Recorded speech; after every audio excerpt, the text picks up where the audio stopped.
Hi guys, good morning. Welcome back to our channel. Anong today's vlog ni Payong Kaibigan ay magandang balita po yung ating topic na pag-uusapan.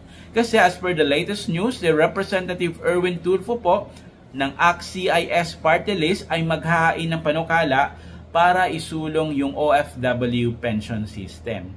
So ang pinakalayunin po ng panukala na ito ay para matiyak po ang benepisyo nating mga OFW, di ba? Sa oras po na tayo ay magretiro, after of course several years, maraming taon na pagtatrabaho natin abroad. So paano nga po ba yung magiging sistema ng OFW pension system na ito? So ipapaliwanag ko po sa inyo. Ayon po kay Representative Erwin Tulfo, syempre si OFW meron siyang share. Magbabayad po tayo. Let's say just for example, kada buwan tayo po ay maghuhulog ng 500 pesos. Example lang po yan ha, halimbawa. Ngayon, yung hulog po natin ng 500 pesos, tatapatan po yan ng ating gobyerno.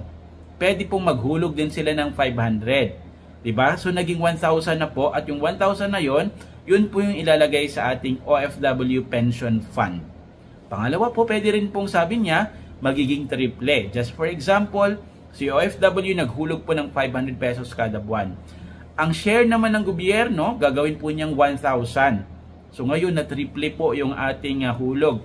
500, pero yung ilalagay po doon sa OFW pension fund ay 1,500 pesos. So ganun po yung parang mechanism ng panukala ng OFW pension system ni Representative Erwin Tulfo. At syempre, ito po ay mapapakinabangan natin mga OFW kapag tayo po ay nag-retire na. In addition to that, sinabi rin po sa balita na ito pong OFW pension system ay separate pa or bukod pa po ito sa currently na meron tayo na SSS or yung Social Security System. Okay? Kung ako po yung tatanungin, ay pabor na pabor po talaga ito sa mga OFW, di ba? Kasi yun po yung pinaka hangarin ng lahat, di ba, na meron po tayong kahit papaano maipon after several years of working abroad. Kasi karamihan sa ating OFW, especially po yung mga medyo mababa po yung kita, ay talagang halos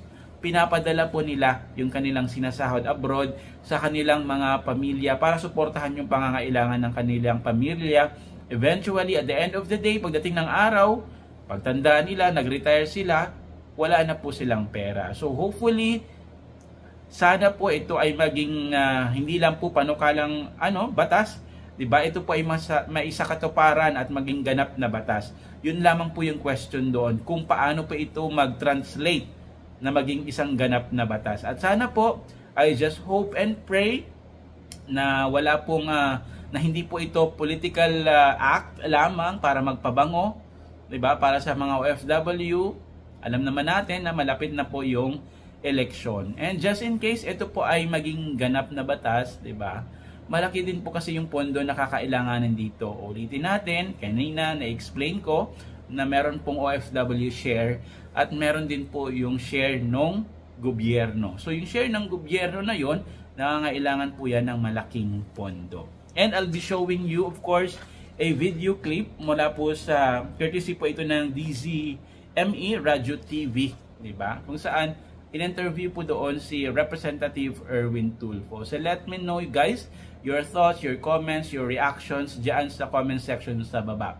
Please don't forget to like this video and subscribe po sa aking YouTube channel, TikTok account, Facebook account for more OFW updates. Marami po salamat guys. Always stay safe and God bless. Meron po yata kayong panukala na magkaroon ng pensyon ng mga OFWs. Paano po ito isasagawa? George, kasi nakikita natin, marami tayong nakikita, lalo sa aking opisina, na pumupunta mga medyo maedad na, mga senior na OFW, ay yan lagi ang problema na pag nagtanda sila, pag nagretiro at nanirahan na rito, ay walang naisubi, walang naitabi dahil yung kanilang mga kinikita nung bata-bata pa sila ay napupunta lang sa pagpapaaral ng kanilang mga anak, pagpapatayo ng bahay, kaya hindi nakakaipon. Kadalasan ang may problema na ganito, paring George, ay yung mga domestic helper, mga laborer, mga driver o hardinero sa ibang bansa. O maski mga seaman, paring George, yung mga ordinary seaman, yung able-bodied seaman kung tawagin, yung mga taga-map sa barko, mga taga-pintura ng barko. Walang naiipon yung paring George kasi hindi naman kasi ganun kalaki ang kanilang sweldo, unlike pag mga official at mga professional like doctors, nurses, mga kapitan ng barko, mga chief engineer ng barko. Pero yung mga ordinaryong manggagawa doon ay walang naiipon paring George. Kaya naisip natin na ano kaya magkaroon ng pension fund. Pero gobyerno ang hahawak, magko-contribute sila at pagkatapos tatapatan parang SS pero ito lang doble ang ibibigay ng gobyerno. Bukod pa ito sa Social Security, depende din sa kung magkano ihuhulog niya buwan-buwan sa kanyang pension fund na doble ang hulog naman ng gobyerno. Paano po ito? Sino ang naiisip ninyong humawak ng pondong ito kung hiwalay ito sa SSS? Siguro, paring George, ang hahawak dyan usually ang Department of Migrant Workers na siguro pag nagretiro sila, isang bureau nila dyan, magtatatag na isang bureau para humawak dyan yung mga para sa overseas Filipino workers natin na magre-retire na, paring George. Kasi talagang kawawa eh. May pera sila ngayon pero napupunta lang mga sweldo. Magkano ba mga sweldo ng mga tanungin mo yung DH. May mga nakausap ako. Nagtatrabaho siya DH sa Hong Kong. Sa sahod 30-50,000. Ano ba naman 30 to 50,000 ngayon paring Diyos? Tapos 3-4 na anak. Paano ka nga makakapag-ipon yan? Tapos bibili pa ng maliit na bahay para ika nga dahil pag-retiro niya, naisip niya. Pero towards the end, aasa siya sa SSS, hindi naman sapat, paring George. At masakit pa doon, yung mga maaaring yung mga anak na pinag-aral, itatakwil pa sila pagdating ng panahon na hindi na sila nakakaano. Yun ang masakit doon. Madalas na pupunta sa opisina ko at ang hinaing paring George, pinaaral tapos hindi naman nakapagtapos dahil lang tingin ng bata, OFW ang aking ina, may pera lagi.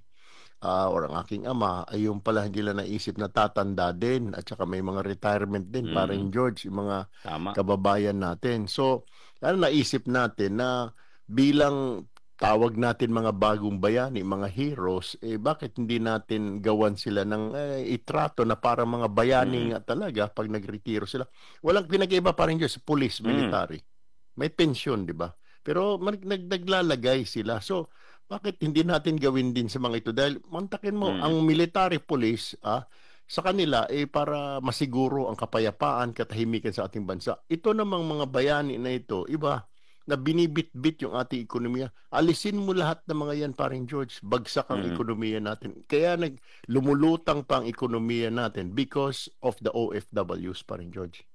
Tama nga, biro mo, 38 billion plus ang dollars na na-contribute sa mga OFWs, pero yung kanilang protection, social protection, wala pala. Paano ang naisip ninyong pamamaraan sa contribution nito? Gaano kalaki ang porsyento na ibibigay ng OFWs? At, sabihin na natin depende rin yan at hindi yan across all sector. Hindi pa rin, George. Voluntary yan. I mean, voluntary. Siguro uumpisahan yan sa mga embahada natin. Doon sila maghuhulog. Pagkatapos pa rin, George, ay tatapatan ng gobyerno dodoble. For example, ang hulog niya talaga buwan-buwan ay maghuhulog siya ng 100 o siguro 500 dahil medyo malaki-laki naman kita niya. Tatapatan ng gobyerno yun, pa rin, George. Siguro maghuhulog ang gobyerno ng 1,000. Or kung gusto niya ng 1,000, tatapatan ng gobyerno yun na 2,000 ang itatapat para buwan-buwan yun, paring George, hanggang sa siya ay magretiro. So, may makukuha siya. Tapos yung mga hinuhulog na yun, paring George, pwedeng i-invest yun para kumita naman, lumaki. Kasi hindi naman po pwede nakalagay lang yan dyan. Tulad ng SSS, ini-invest naman yan at GSIS ng gobyerno para lumaki at kumikita, paring George. Ready.